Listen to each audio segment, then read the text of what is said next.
Seguimos com outras informações porque, pela primeira vez após o início do conflito, Hassan Nasrallah, ele é o líder do Hezbollah. Ele fez um discurso público sobre o posicionamento do grupo extremista em relação à guerra.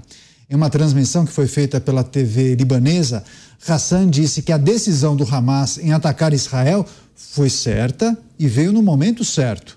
Apesar de não ter convocado militantes ou ter declarado guerra a Israel, o líder do Hezbollah deixou claro que seu apoio é destinado ao Hamas e não descartou a possibilidade de entrar no conflito. Eu vou abrir aspas. A possibilidade de essa frente registrar uma nova escalada ou uma guerra total é realista e pode ocorrer. O inimigo deve se preparar, eu fecho aspas. Vamos fazer um giro com os nossos comentaristas. Roberto Mota. Mota, o Hezbollah é um grupo maior, mais estruturado do que o Hamas, recebe financiamento do Irã. A possível entrada do Hezbollah de forma oficial nesse conflito entre Israel e o Hamas mexeria de que forma no tabuleiro dessa guerra? Também seria um cartão verde para a entrada de outros países aliados a Israel? Não há dúvida nenhuma. Eu acho que o principal desses países já está mostrando a sua presença naquela região do Mediterrâneo com dois dos maiores porta-aviões do mundo, o Gerald Ford, agora eu lembrei do nome, e o Dwight Eisenhower.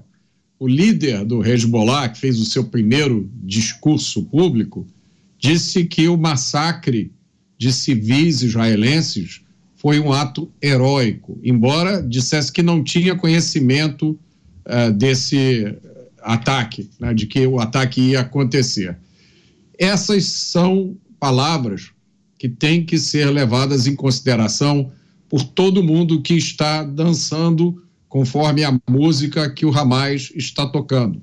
Muita gente, ao longo de muito tempo, explicou que um ato terrorista, ele nunca vai ser bem sucedido se ele não contar com o apoio de pessoas, de entidades e de países que depois do ato terrorista encontram explicações justificativas para o ato, né?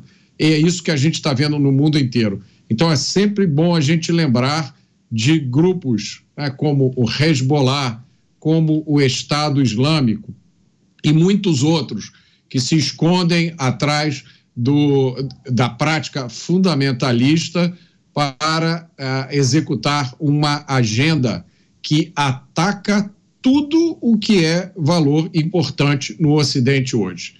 O que o Irã tem que se lembrar, e o Hezbollah também, porque o Hezbollah é um braço armado do Irã. Os Estados Unidos estão mostrando a sua presença lá com algumas das armas mais poderosas do seu arsenal, tá? Entre elas o drone Reaper, que é um drone que tem um conjunto de sensores que faz mira a laser nos alvos. Esses drones estão voando por toda a região de Gaza e possivelmente por todo o Oriente Médio. Eu acho que esse é um recado muito forte para o Hezbollah, é um recado muito forte para o Irã. Vamos ver se eles vão ter bom senso de entender o recado ou se o extremismo e o fundamentalismo vão torná-los cegos e eles vão decidir pagar para ver, não só para Israel, mas também para os Estados Unidos. Programa Os Pingos nos Is, as principais notícias do dia em relação ao conflito no Oriente Médio, os nossos analistas tentando ajudar você a compreender os muitos elementos que estão conectados nesse conflito que caminha para completar um mês. José Maria Trindade, como avaliou esse primeiro discurso do líder do Hezbollah após o início do conflito entre Israel e o Hamas? Ele disse que aqueles ataques que nós mencionamos no norte de Israel foram ataques pontuais, mas foram ataques importantes, e concluiu dizendo que o grupo está aberto a todas as possibilidades. Leia-se, Zé, entrar no conflito de forma definitiva. Isso mudaria a dinâmica dessa guerra, Zé Maria? Mudaria certamente. E ele diz com todas as letras, né, que foram ações corretas, sábias e justas. Mas aí ele deixa uma expressão que, de certa forma, tranquiliza analistas por aqui. Quando ele diz que os ataques, apesar de elogiados por ele, né, são 100% palestinos. Isto é uma indicação clara de que, olha, nós, até agora, né, não temos nada com isso. O Hezbollah, ele é um braço armado do Líbano muito, muito importante. Como o Hamas, ele é considerado como um grupo terrorista por vários países, inclusive Inglaterra, Estados Unidos, né?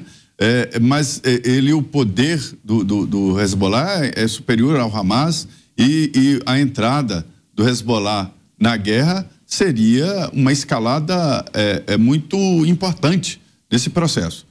Mas a avaliação aqui é de que, apesar dos elogios e apesar das ameaças, eles estão dizendo que não estão na guerra, não vão entrar na guerra, a não ser que aconteça alguma novidade.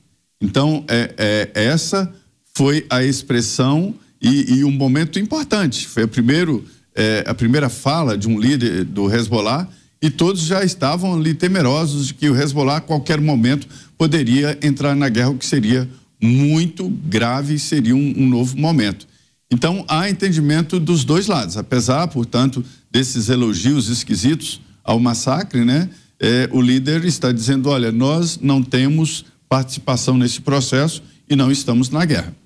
Por enquanto, né, Zé Maria? Agora, Cristiano Beraldo. Pois é.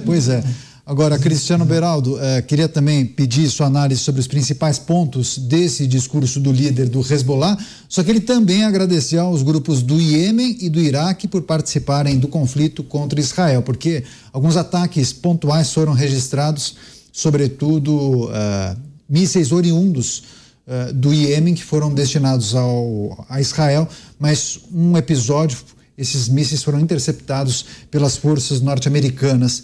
Caminhamos para observar uma associação de grupos terroristas / rebeldes para reforçar os ataques do Hamas? Esse cenário é possível? Esse cenário já acontece. Esses grupos todos, eles têm uma interlocução permanente, tem uma fonte de dinheiro muito confiável, que é o Irã, que tem interesse em manter essa instabilidade na região. E agora esse discurso, ele é parte da propaganda, né? Na verdade, o exército de Israel tem um poderio bélico, tem uma tecnologia que coloca uma superioridade muito grande de Israel em relação a esses grupos.